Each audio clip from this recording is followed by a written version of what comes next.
Many times I'll look up a comic book and it'll tell me that this is their first appearance. But what's interesting is sometimes it's wrong. But what constitutes a first appearance anyways? Sometimes it could be just ahead. Like in Jimmy Olsen 134, you see literally just ahead of Darkseid. Other times they consider that a cameo, similar to Hulk number 180, where it just shows one panel of Wolverine, but then his true first full appearance is in Hulk 181. But what if the character changes? Like example, Superman. Originally he couldn't even fly. He can only jump 20 stories high and about an eighth of a mile long. He also didn't have any of his X-ray vision, his cold breath, his heat vision, many other talents. He can only run as fast as a train, not super speed like the Flash. Or in other cases like Thor. He originally was Dr. Don Blake and he got a secret staff and he would hit it and he would turn into Thor. Eventually they just got rid of that Don Blake character altogether and he was just Thor 24/7. Or what if they changed this character's backstory or even race altogether, like what they did with Nick Fury? Now, obviously, the writers will come up with some clever way to write that in future issues of why it happens the way it did, but then that makes you wonder, what is a first appearance? So keep that in mind as we go through this list. You'll think some of these books are actually their first appearance when, in fact, they're not. First up is Gambit. Now, people say his first appearance is X-Men 266, but he actually appeared prior in X-Men Annual 14. And it wasn't just a cameo, it was multiple pages. What happened though is this book came out first, but it wasn't supposed to come out first. It was supposed to come out later, and actually in the issue itself it references Uncanny X-Men 266.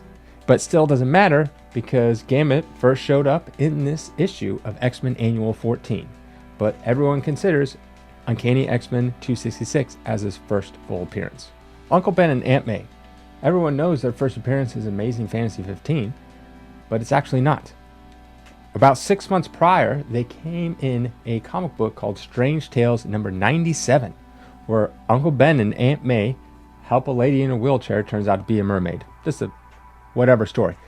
It was drawn and written by Steve Ditko, who later would also go on to draw Amazing Fantasy 15 and Spider-Man for a very long time. Now, if you pick up Strange Tales number 97, it'll even say the first appearance of Uncle Ben and Aunt May. Venom, or Eddie Brock. Everyone thinks Venom's first appearance is in Spider-Man 300, but it's kind of not. Now, people say, okay, in Spider-Man 299, there's multiple panels of Venom at the end of it. But then in 298, they introduced Eddie Brock, but that's not even his first appearance either. He actually appeared in Web of Spider-Man number 18, where Hand is appearing, pushing Peter Parker onto a train. And Peter Parker's like, my Spidey sense didn't go off. Well, that's because the writer wanted to create a villain that Peter Parker's Spidey sense didn't work on. And at first it was going to be a woman, but then later it turned into a man. So then he just drew a hand pushing Peter Parker, and they were going to tie that in later. In comes in Todd McFarlane. He wants to create this new villain, and they were thinking, all right, well, I kind of have this character that I wanted to use, the writer did.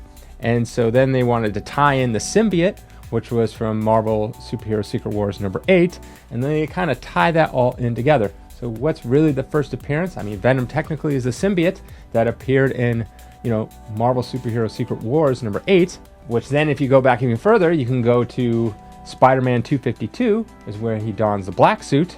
But then Spider-Man 252, that's technically the first appearance of the black suit in the symbiote. So it's all up in the air. But technically, Eddie Brock didn't appear until Web of Spider-Man number 18.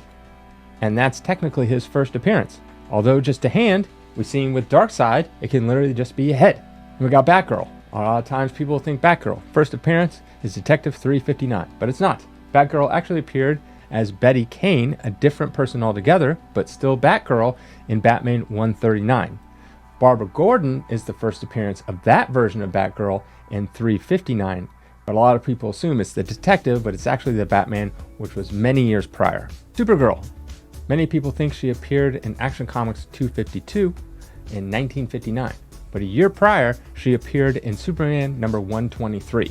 Now, sometimes publishers will do this because they want to try out a character. They've done this with Captain America. When Stan Lee wanted to bring back Captain America after the Golden Age, he wasn't sure how readers would take. So he made him appear in Strange Tales 114, later revealed to be the Acrobat just posing to be Captain America. Readers loved it so much that they brought back Captain America in Avengers 4. So this Superman issue 123 was kind of see how the readers would take to a Supergirl. Mary Jane Watson, her first appearance is Spider-Man 42, but that's not actually accurate.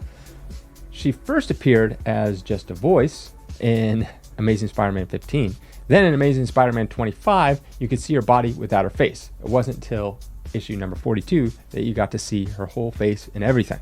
Spawn. Now, many people think the first appearance of Spawn is actually Spawn number 1. But let's go through the history and see if that's actually accurate.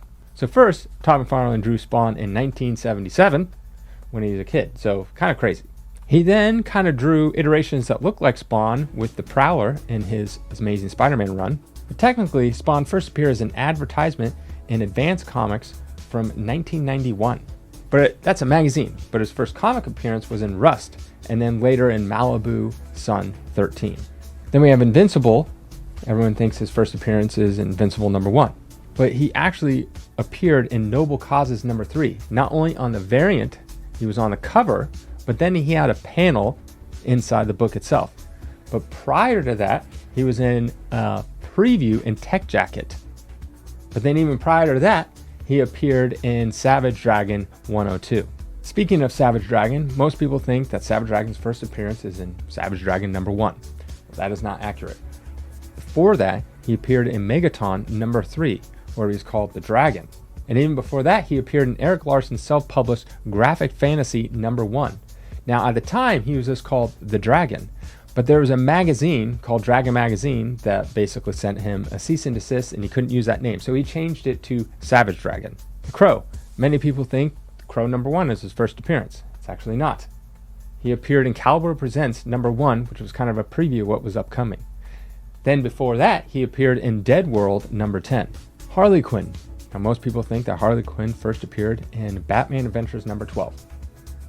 Well, even the creator himself said he took inspiration from the Golden Age character from all the way back in the 40s, Harley Quinn from All American number 89.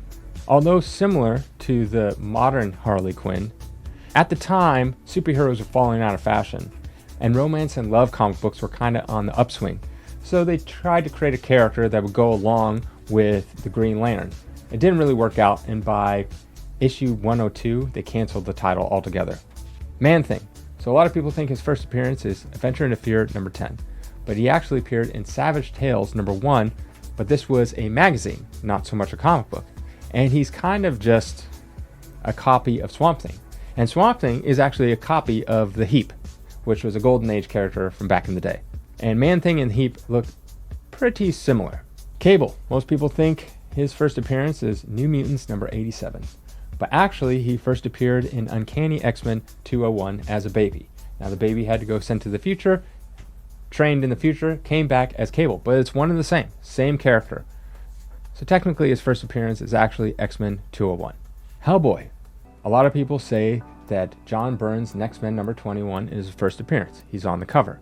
But prior to that, he was in the San Diego Comic-Con comic book number 2. Now, if you don't want to take that into account, he appeared in Dime Press, which was a comic book over in Italy.